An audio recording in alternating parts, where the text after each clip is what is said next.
안녕하세요 여러분, 돈 버는 얘기하는 챔입니다. 오늘은 지난 영상에 이어서 코로나 사태에 대한 내용을 준비를 했고요.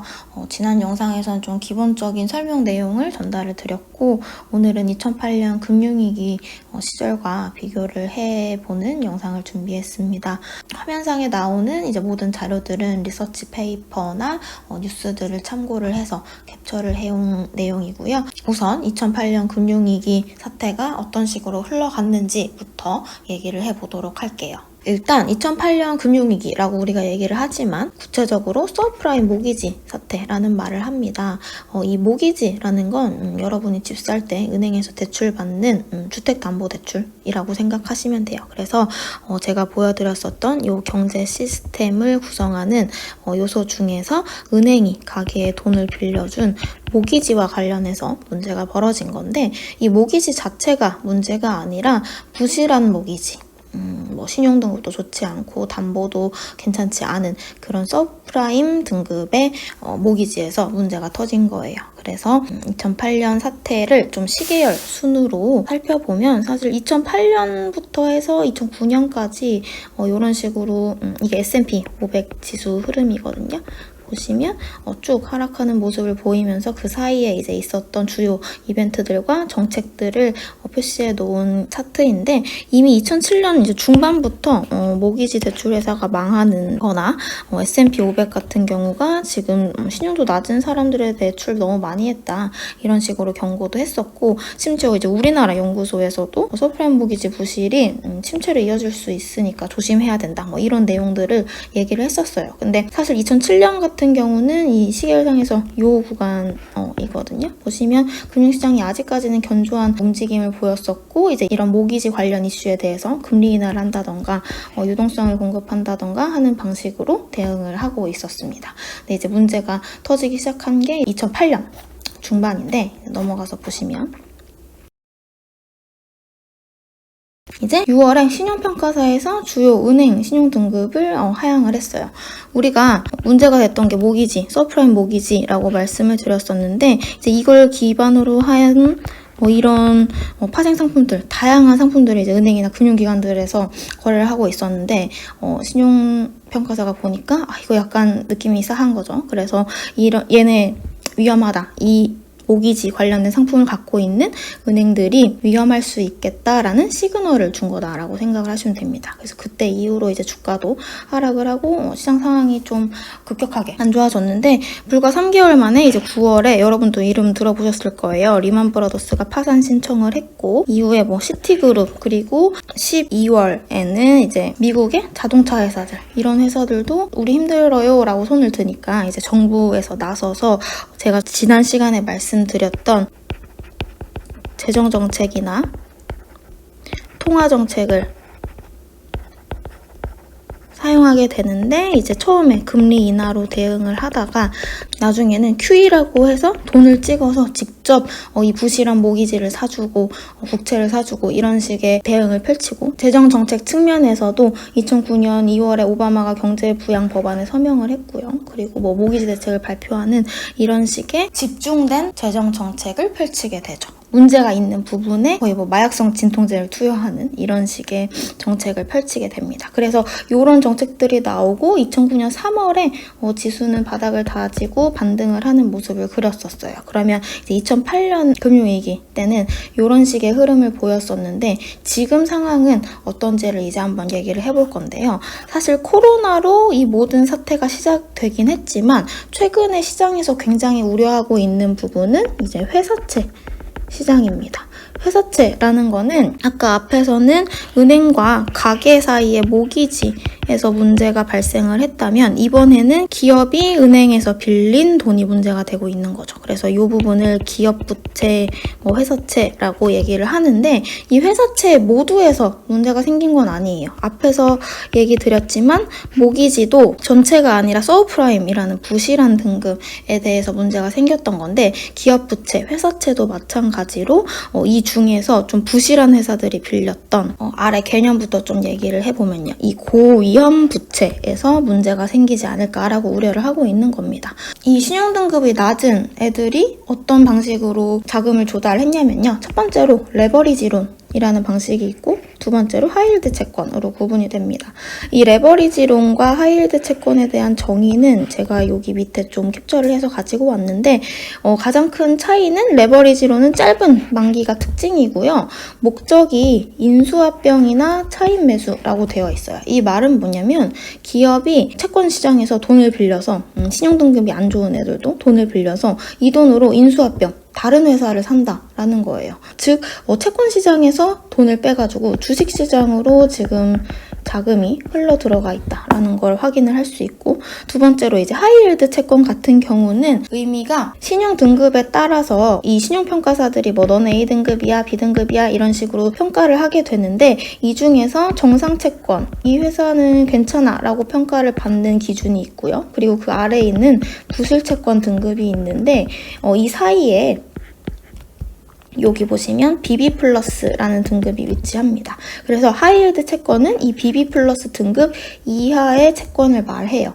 그래서 이하의 채권을 말해요. 완전 우량하고 정상인 채권이 아니라 조금 리스크를 져야 하는, 투자할 때 리스크를 져야 하는 채권들을 의미하는데, 이제 이런 하이힐드 채권들의 문제가 돈을 평소에 잘 벌고 이렇게 경제가 선순환 구조를 그릴 때, 제가 지난 영상에서 말씀드렸죠. 기업은 돈을 벌고 가게도 돈을 벌고 잉여 현금이 나오면 이걸 은행에 맡기고 그 은행은 받은 돈으로 돈이 부족한 애들한테 빌려주고, 이런 식의 선순환 구조가 돌아갈 때는 지금 상관이 없는데 최근처럼 코로나 이슈로 시장이 망가지게 되면, 이 구조가 망가지게 되면 정상채권 아래 등급 애들부터 문제가 생길 수 있게 되죠.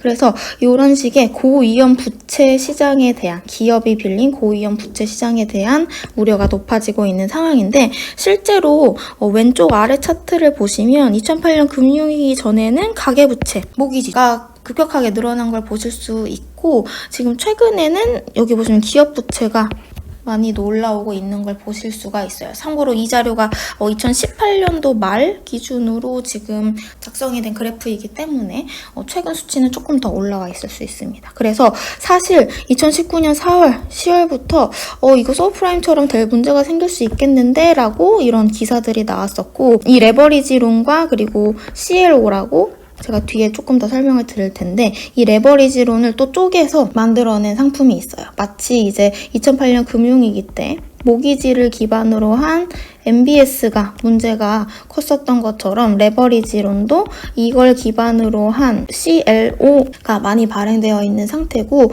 비슷한 그림을 그릴 수 있지 않을까라는 이제 이런 기사들도 많이 나와 있는 상태입니다. 그래서 실제로 지금 옐런 이제 페드 전 의장이 레버리지론에 대해서 이거 침체가 발생하면 장기하고 시스템 리스크로 촉발할 수 있어 라는 언급도 했었고, 지금 명란은행 총재님도 지금 서브프라임 모기지 전성기랑 그거 너무 비슷한 것 같아 라는 언급들을 꾸준히 해온 부분이에요. 그래서 지금 그 내용이 좀 현실화될 수 있지 않을까라는 우려가 굉장히 큰 상태고, 이런 식으로 회사채에 이제 문제가 생기게 되면 어떤 식으로 문제가 커지냐면요. 처음에는 이제 사람들이 빚을 많이 냈고, 그렇게 빚을 많이 냈을 뿐만 아니라 질도 악화됐다라는 이제 내용이 나와 있는데, 투기 등급, 아까 말씀드렸다시피 신용 등급이 그렇게 좋지 않은 회사들도 막 돈을 빌려서 간 상태인데, 반복해서 말씀드리지만 돈을 잘 벌 땐 상관없어요. 그렇지만 이렇게 실물 경기가 타격이 있는 상황에서는 이 회사들이 이자를 갚기도 어려운 상황에 처할 수 있죠. 지금 경기 둔화되면서 수익성이 안 좋아지고, 그러면서 기업들이 이자를 못 갚는 상황에 처할 수 있는 겁니다. 그러면 이렇게 이자 상환이 어려운 상황에서 마지막에 만기가 돌아온다면 나 이제 빚을 못 갚겠는데 라는 상황까지 갈 수 있다라는 걸 이 그래프를 통해서 볼 수 있고, 지금은 리서치 페이퍼들 읽어보니까 요 사이 정도에 도달해 있다라고 평가를 하고 있는 것 같아요. 마치 예전에 리만 브라더스 사태처럼 그런 이제 파산 이슈가 터지기 시작하면 시장은 또 한 번 충격을 받고 하락을 할 수 있겠죠. 사실 이렇게 문제가 생겨도 고위험 부채, 레버리지론이나 뭐 하이힐드 채권의 부실한 부분에 규모가 별로 크지 않다면 정책적으로 해결할 수 있는 여력이 되는데, 여기 보시면 이제 업종별로 기업이 발행한 부채와 그 중에서 이제 투자 등급이 앞서 말씀드렸던 이제 정상채권 쪽이라 생각하시면 되고, 투기 등급이 아래 부실채권 쪽이다, 등급이 낮은 애들이다 라고 생각하시면 될 것 같은데, 전체 중에서 투기 등급이 몇 프로인가 라는 걸 보시면 28% 정도이고요. 지금 금액 기준으로는 2조 6천억 달러 정도가 되네요.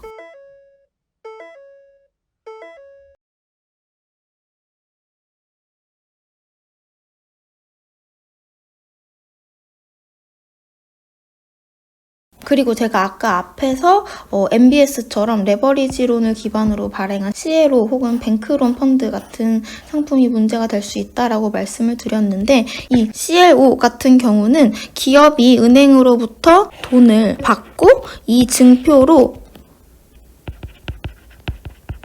채권이라는 종이를 은행이 받아갔죠. 그럼 은행은 이 채권을 갖고 있으면서 매월 들어오는 이자를 따박따박 받을 수도 있겠지만, CLO나 뱅크론 펀드처럼 이 채권을 기반으로 해서 또 다른 상품을 만들어냅니다.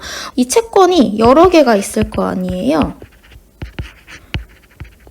그러면 이 채권들을 모아서 다른 금융기관이나 고객한테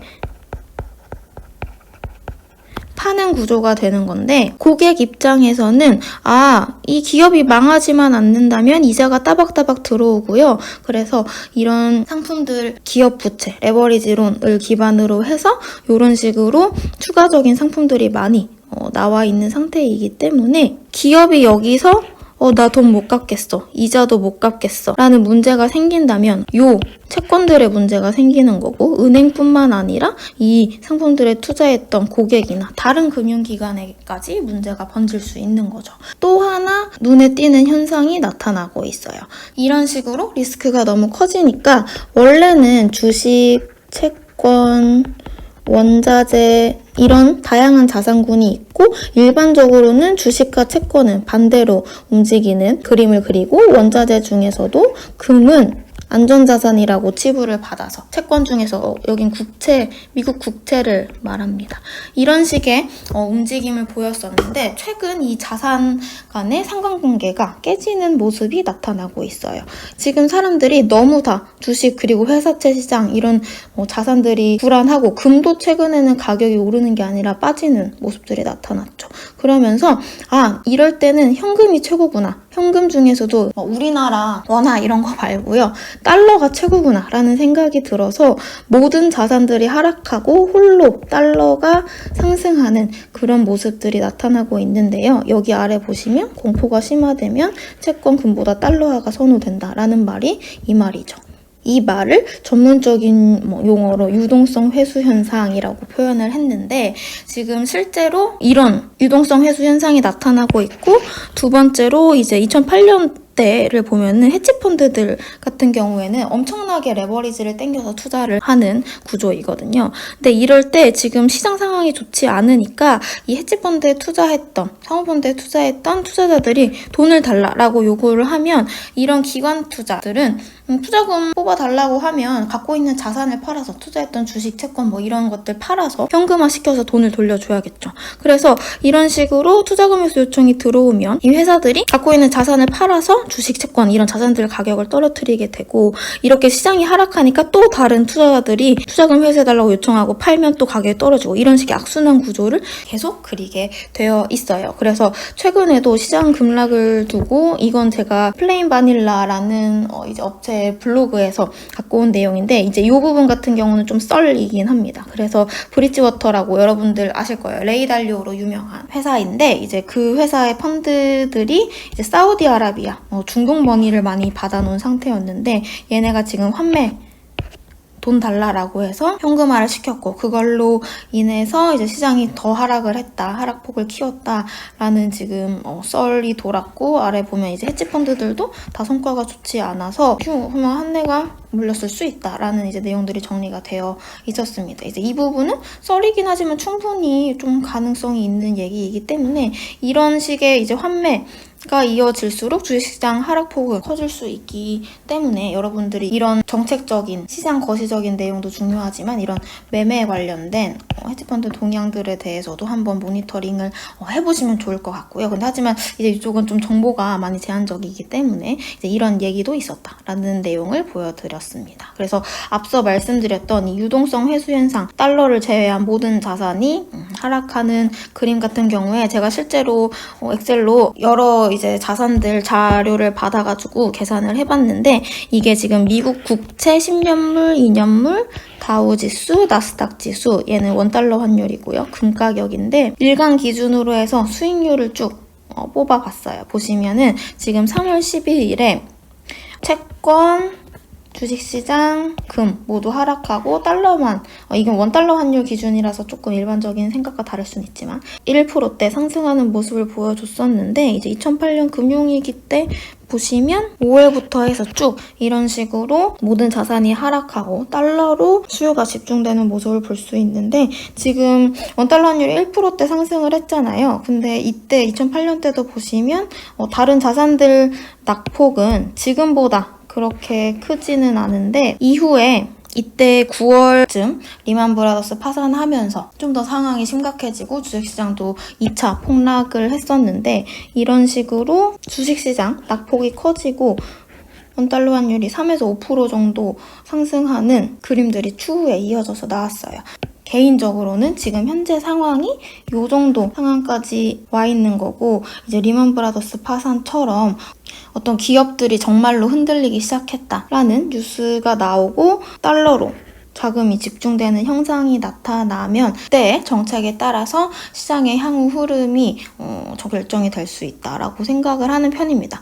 방금 말씀드린 건 정말 제 개인적인 의견이고요. 여기서 마무리가 되고 반등할 수 있는 가능성도 충분히 있죠. 그래서 여기서 잠깐 말씀드렸지만 넥스트로 올 수 있는 부분이, 지금 우리가 문제는 파악을 했어요. 기업과 은행 사이에 기업 부채 부분에 문제가 발생을 하고 있는 거고, 지난 시간에 잠깐 말씀드렸지만 국가 중에서도 이탈리아도 이 문제에서 자유로울 수는 없죠. 그래서 이제 이런 부채 관련해서 문제가 생기면 단기 유동성 지원, 신용시장 지원, 그리고 부실자산, 진짜로 부실해져서 이런 식으로 망하거나 못하겠어요 라고 손드는 회사들이 나오면 이제 그런 회사들에 대해서 다이렉트로 지원해주는 정책들이 나오는데, 이제 이 부분을 읽어보시면 지금 시장은 이 정도 수준까지 와 있고, 이제 남은 단계는 악성 자산에 대한 정책이 있어야 한다라는 내용이 나오고 있고요. 지금 이 정책으로 이 부실자산 정리 직접적인 대응으로 꼽고 있는 게, 여러 지금 리서치 페이퍼들에서 말을 하고 있는 게 회사채 시장, 문제가 생긴 게 회사채 시장이니까요. 이 시장에 대한 직접적인 정책이다라고 꼽고 있는 것 같습니다. 그래서 2008년 당시에도 그때 돈 풀고 금리를 낮춰도 주가는 계속 내렸었는데, 보시면 MBS 모기지 관련돼서 문제가 생겼던 애들을 매입해 주겠다라고 발표를 하고 모기지 매입을 시작하고, 이후에 국채 매입을 하면서 S&P 지수도 바닥을 다지고 상승하는 모습이 나왔기 때문에, 이제 다음에 이제 눈여겨볼 부분은 제 개인적인 생각으로는 이제 파산 관련한 이슈들을 트래킹을 해야 할 것 같고요. 그리고 이에 대해서 회사채에 대해서 직접적인 이제 지원이 나오는가라는 내용을 확인을